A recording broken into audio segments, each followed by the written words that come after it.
Excuse me. Good morning and good afternoon. I am Tjada McKenna, the CEO of Mercy Corps, and on behalf of the World Economic Forum, I welcome you to this session on data, digital, and innovation levers taking place during the Sustainable Development Impact Summit. Together with the World Economic Forum, Mercy Corps has co-chaired the Lever for Change on Innovation for the UN Food Systems Summit, and we are so pleased to host this discussion ahead of the UN Food Systems Summit kicking off later this morning. This session is live streamed with people tuning in from around the world. Simultaneous interpretation is available in English, French, Spanish, Chinese, Arabic, and Russian. Welcome to our panelists and participants.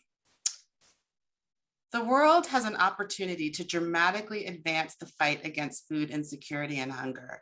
Today's UN Food Systems Summit will bring together governments, donors, businesses, and members of civil society from around the world in an effort to transform the way the world produces, consumes, and thinks about food. It is critical that we work together with a sense of urgency to find solutions.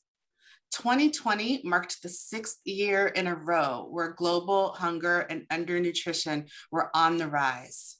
My organization, Mercy Corps, works in some of the world's most fragile places, and our global teams witness daily how the converging crises of conflict, climate, and COVID-19 are fueling hunger and food insecurity.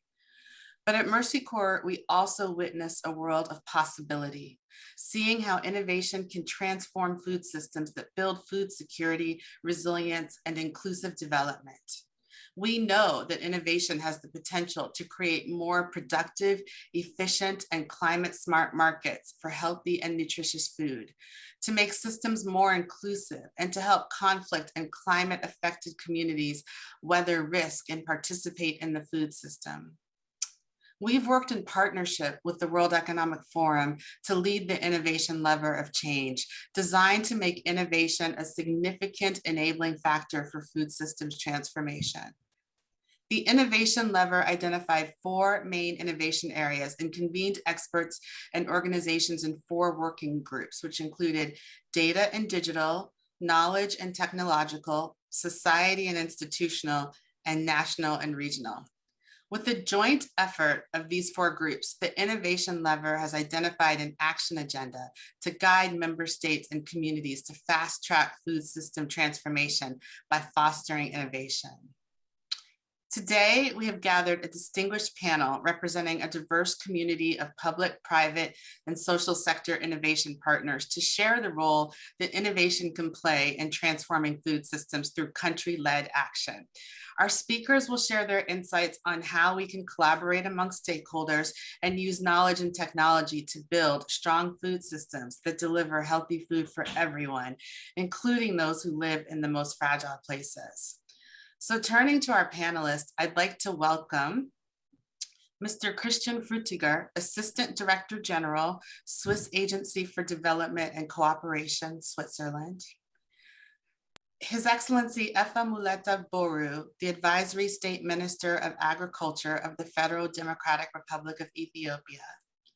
Her Excellence Mariam Mohammed Saeed Mheiri, Minister of State for Food Security, the Office of the Prime Minister of the United Arab Emirates. Mr. Svein Holsether, President and Chief Executive Officer of Yara International based in Norway. And last but certainly not least, Cleene, the head of the Food Systems Initiative and a member of the Executive Committee of the World Economic Forum in Switzerland. So I'd like to kick off the panel asking each speaker in the order that I introduced you to give really brief remarks on 2 questions. Which innovation pathways offer the greatest potential to unlock and support country-led food systems transformation, and what new types of multi-stakeholder partnerships and social innovations can help realize that potential? Ambassador Frutiger, perhaps I'll start there. Thanks a lot. Thanks a lot, Tjada, and hello to everybody. I'll sort of start with a more general, with a few more general points, and then maybe we have in the second round a bit of time to go into some more in-depth examples, or at least give some examples to bring this down a little bit to the concrete actions that are possible. So.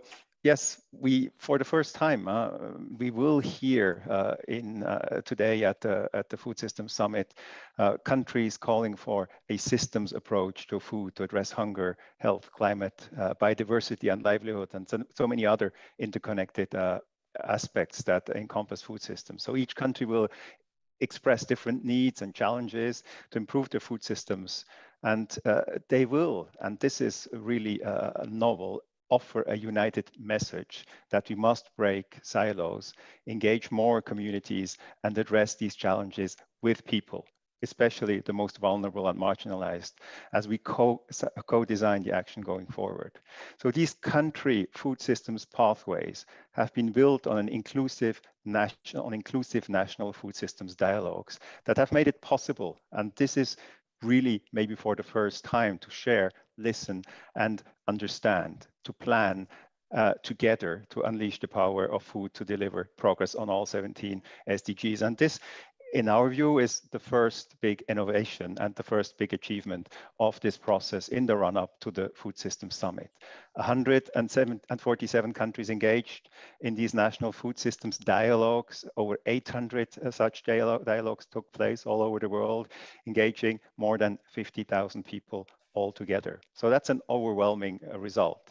In view of the transformation of food systems, not the transition, the transformation towards sustainable food systems.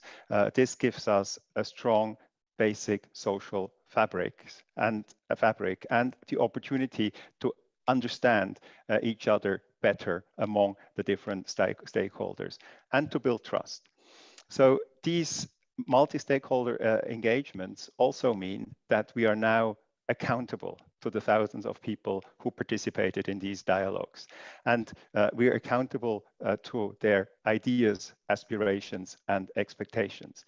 This means that governments and businesses must now take bold steps to change these structural imbalances of power that have distorted and posed problem to food systems over the decades.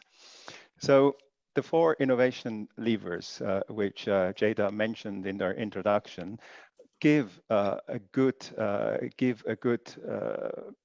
series of good pathways forward, and how these bold steps could be addressed, could be taken, and how some of these big imbalances could be addressed. I will stop here in the interest of time, and would then maybe like to come back with a few concrete examples on each of these levers later. Thank you. Back to you, Tjada. Thank you.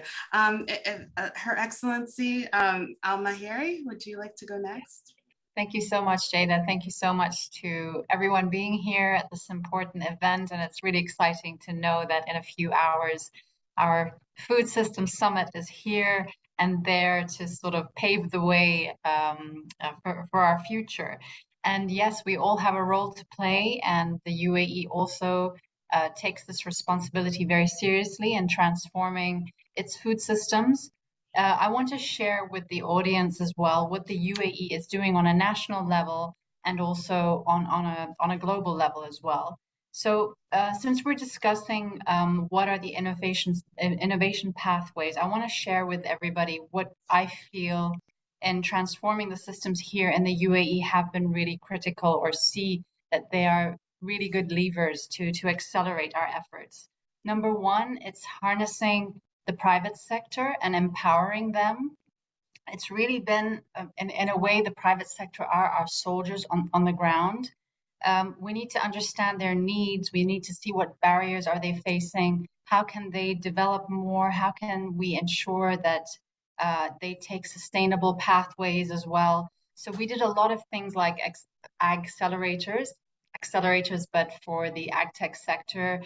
We did think tanks. We also just recently launched the Food Tech Valley. These are all initiatives that we've done in the country to empower the private sector to grow and develop. As you all know, the UAE is a country that has very harsh climates, so we cannot do the traditional open field agriculture, but we can harness technology and innovation and be able to sort of grow an ag tech sector. And this is something that excites the youth. Women are really interested in this sector too. So we really want to grow this sector. So understanding the needs of the private sector is for us number one. Number two, it's creating strong links between government, academia, and the private sector. Again, this is ensuring we're communicating, we're understanding needs. We just hosted last week a workshop between all these parties looking at how treated wastewater could be used as a sustainable water resource for controlled environment agriculture.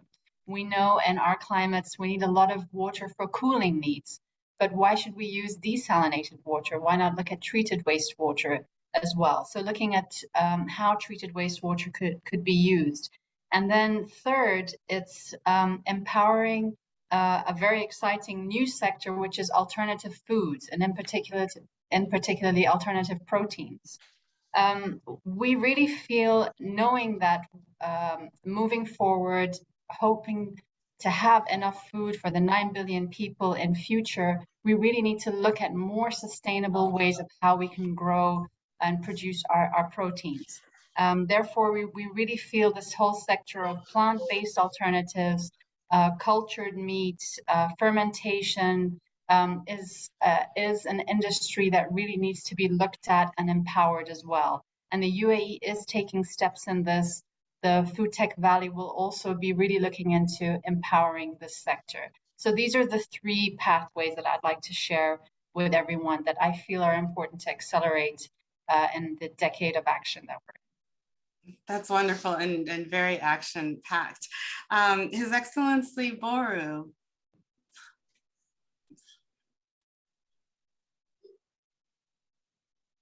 Thank you, Her Excellency, and dear all participants.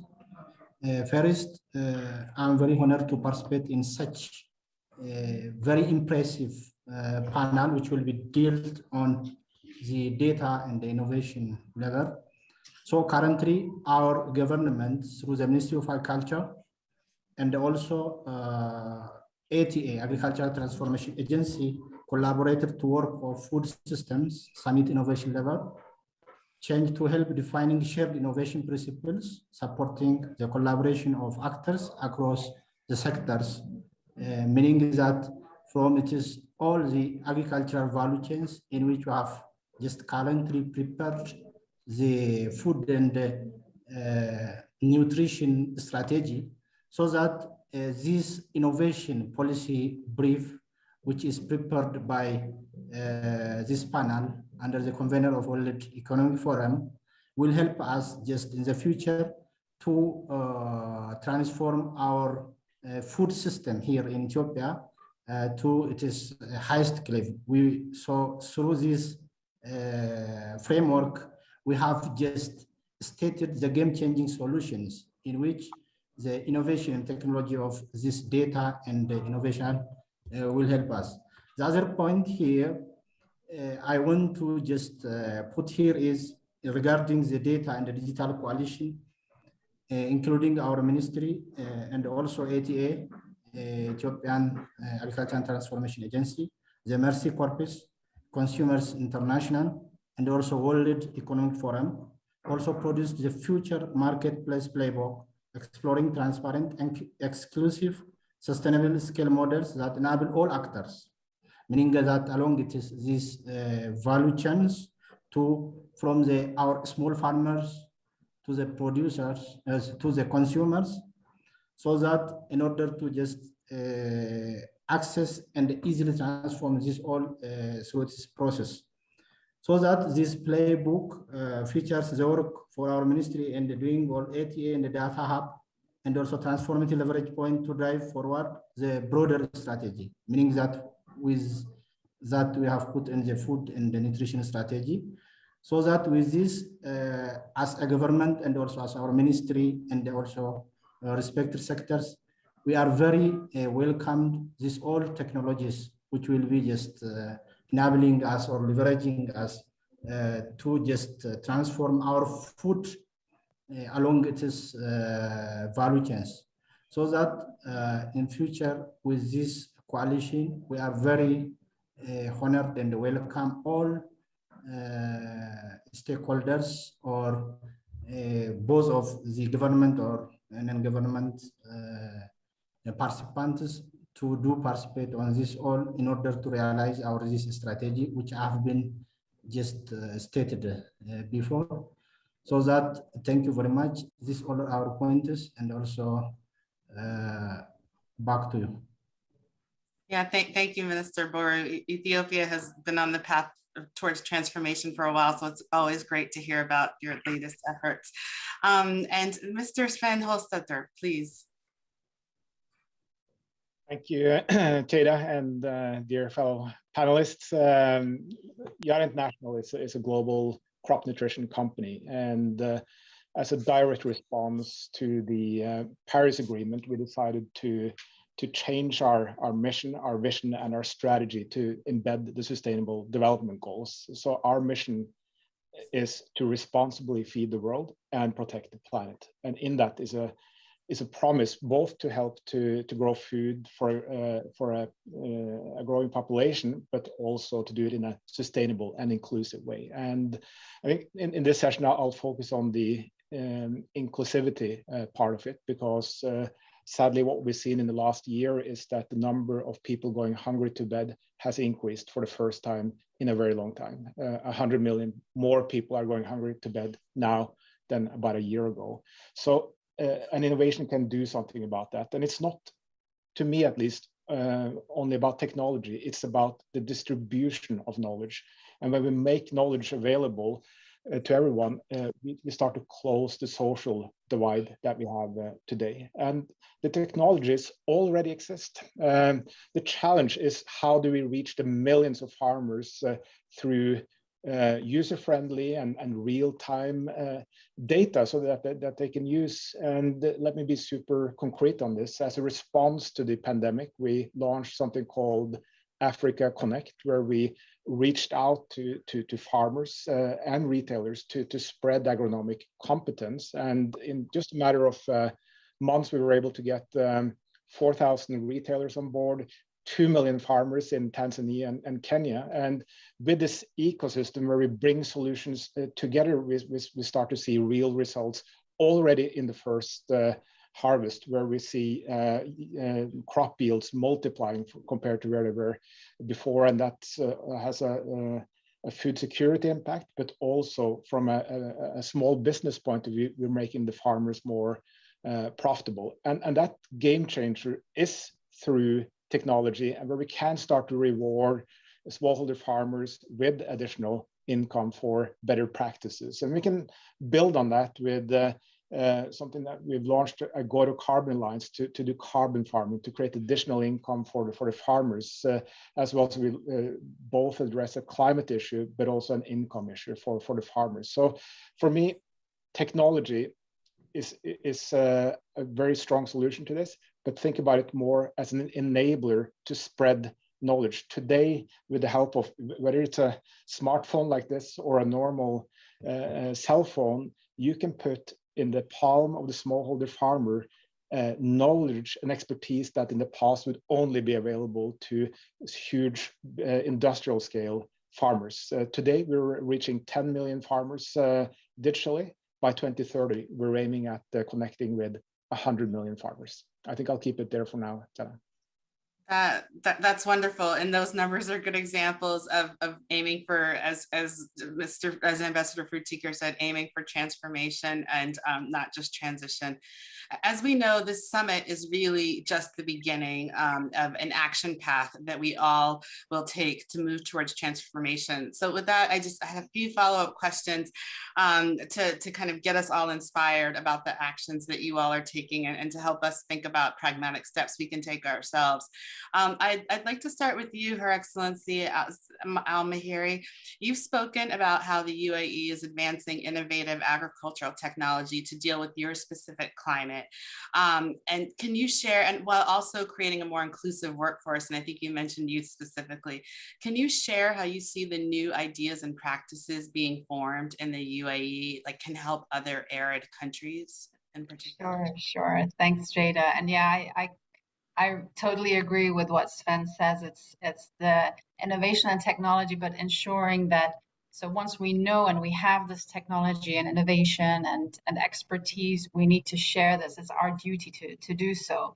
So the UAE, being a country that has very low annual rainfall, less than 5% arable land, we really had to look into how we can innovate when looking at what we could grow in the UAE and still be sustainable. So not everything makes sense to grow here in the UAE, but because of technology advancements, there are a lot of food types that we can grow now using closed environment agricultural systems. And really for us, when you look now what you can find locally, we've got all the vegetables you can think of, leafy greens. We've got blueberries, raspberries, quinoa, salmon.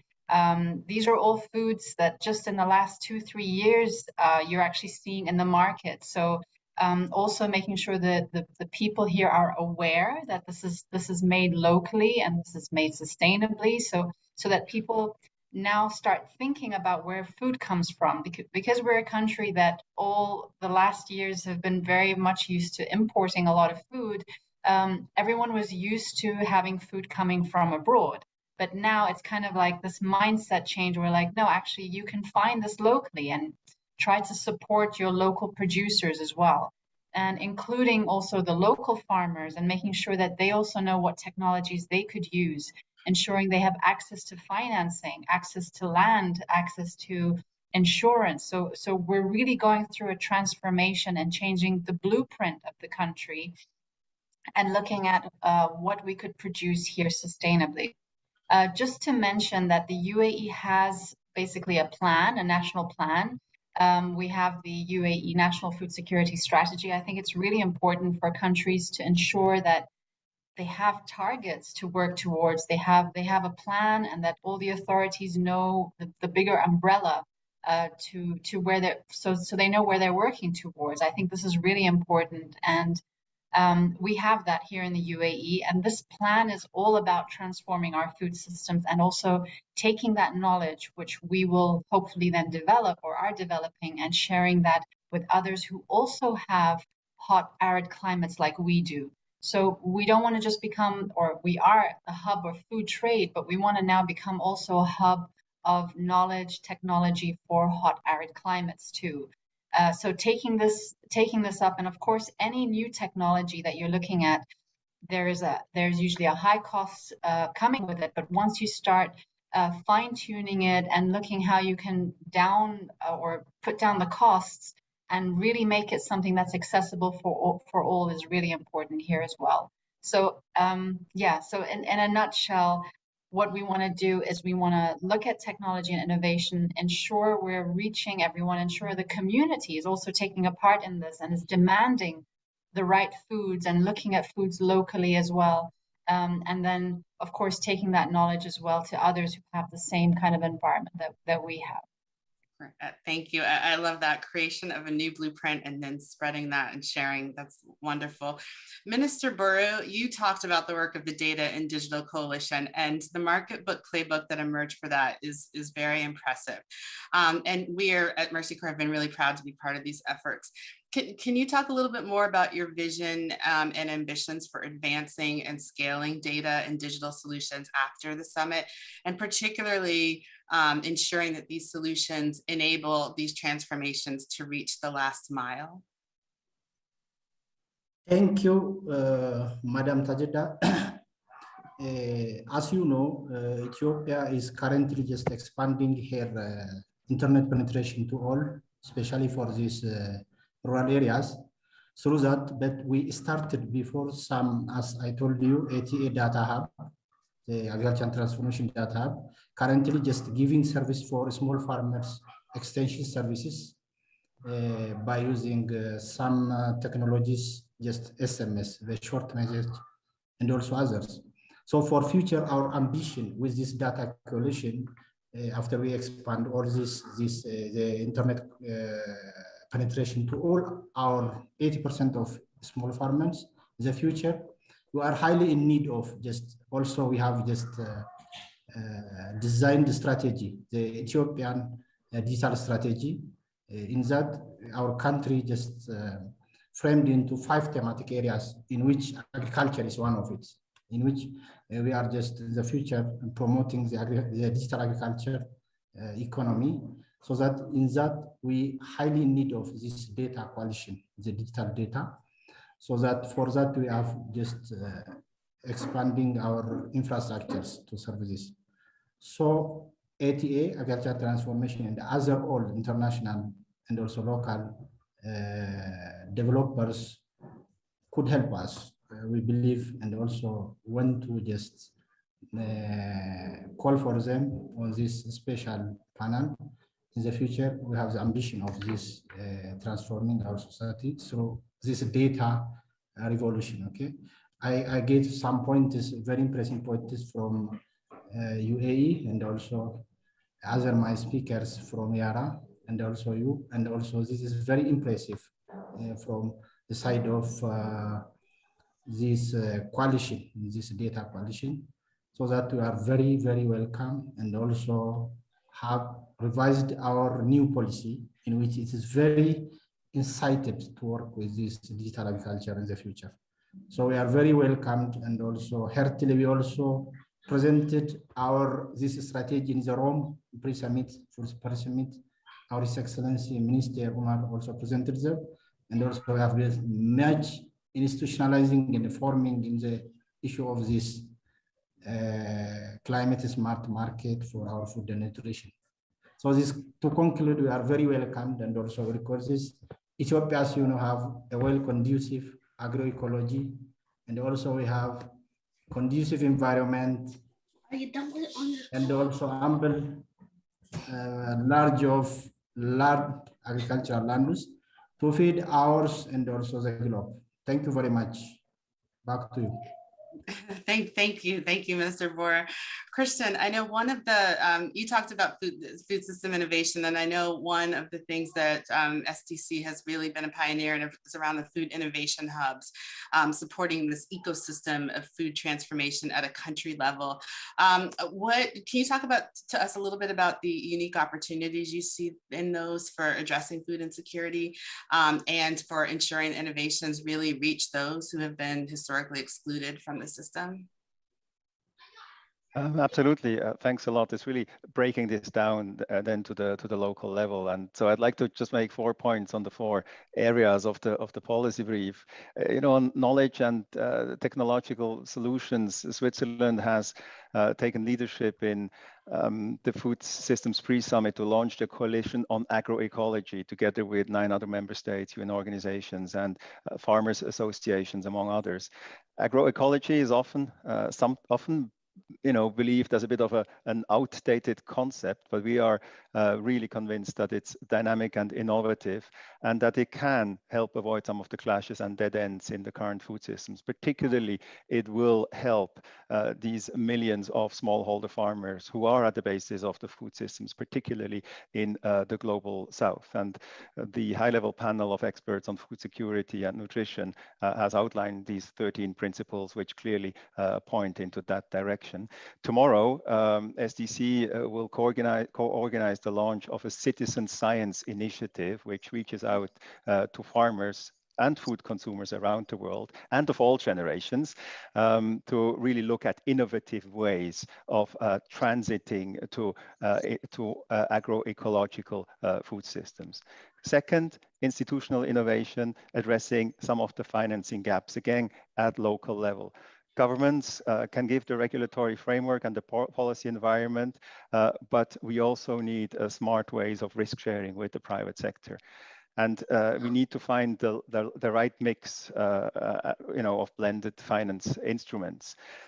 Here, an initiative, just as an example, in Africa, looking at the missing middle. So financing small and medium-sized enterprises in agricultural transformation. So they connect basically smallholder farmers to local markets. Huge financing gap there. We're looking to raise with 50 million Swiss francs or US dollars in grant funding, about $700 million in private funding, providing first loss guarantees and technical assistance out of these 50 million and raising the other 700 million. Thirdly, more from a hub perspective, national, regional innovation ecosystems, but also looking at cities. Cities are food systems, ecosystems in themselves. They have a powerful leverage. They're also slightly more manageable than national level or regional level systems. And we have been working with cities. We're also supporting a nutrition in city ecosystems initiative in Bangladesh, Kenya, and Rwanda to really push towards that. And last but not least, data and digital. I'm not going to go into details. This is a whole universe, but just a pitch. In a bit more than 2 weeks' time, the UN World Data Forum will be taking place in Switzerland, and we'll certainly continue the discussion on food systems and innovation hubs there. Thank you. That's wonderful. Lots of exciting stuff coming on. Svein, Yara's commitment to nature positive production and reaching farmers is and has been impressive for a long time. And loved hearing about the data and digital intake that you're pushing. Can you talk about what continued support you see needed from governments and civil society to reach your goal of 100 million and to continue to spread these innovations? Thanks, Tjada, and I'll be super short in the interest of time here, but if I could have a wish, it would be that we could all get together and create a standardized open farm and field data exchange, because if we get that in place globally, we have something to build on, then we can get scale, we can incentivize based on that, we can measure, we can de-risk, and through that we will be able to also simplify the life of farmers, because imagine if everyone is trying to do this in his or her proprietary way to measure, how are we then going to be able to help the everyday life of the farmers? But if you have a standard in place, we would be able to get that done. And I'm certainly committed to that from Yara, and we are working with several players in the food system as well to try to create this neutral system that could be a standalone system, but that would enable the collection of data and also to create incentives so that we could reach 100 million farmers. This is doable, but let's try to do it as simple as possible. Thanks. Yes, I love that. It's doable and we can do it with minimal complexity. This has been an illuminating discussion on how innovation can play a role in transforming food systems, and particularly critical in understanding how innovation can work in practice to deliver results to help us advance the fight against food insecurity and hunger. And I want to give a tremendous thank you to our panelists, and I sincerely hope that everyone watching this has been inspired or thought about other ways that they can move the agenda forward. I want to thank the World Economic Forum and all of you for sharing your vision. I will hand it over to Sean DeClain for closing remarks. Wonderful. Thank you, Tjada, and it's just lovely to hear the panel and the leadership that's coming through from all of you. I think what was clear today was a real focus around people-centered innovation and how innovation, pardon me, is a key accelerator and but also an enabler for food systems transformation. And we stress that word transformation, but also how it's been critical when you're looking at innovation to adopt a much wider, more holistic view of innovation that includes local knowledge, that brings in very strongly the whole local agenda. It's a bottom-up agenda that looks at institutional and institutional innovation, but also of social innovation. So I think what we were hearing today was particularly a focus around, we heard really clearly some of the wonderful leadership examples that are coming out from countries who are really looking to build those ecosystems at the country level to really focus on those, whether it's food valleys or whether it's building out in UAE or whether it's building on the wonderful work of the Agricultural Transformation Agency in Ethiopia. And Christian talked about the role of looking at ecosystems, but also not just nationally, but including cities. And so how you would build out these food innovation hubs and what that would mean. And I think then also just how we break the silos. We heard about agroecology and regenerative food, and what that means. And with the food innovation, with the innovation lever, it's been interesting to really focus on. We heard the farmer's voice come through very strongly, and it was talked about a lot today. And the whole creation of 100 million farmer platform promoting solutions towards net zero, nature positive food system transformation.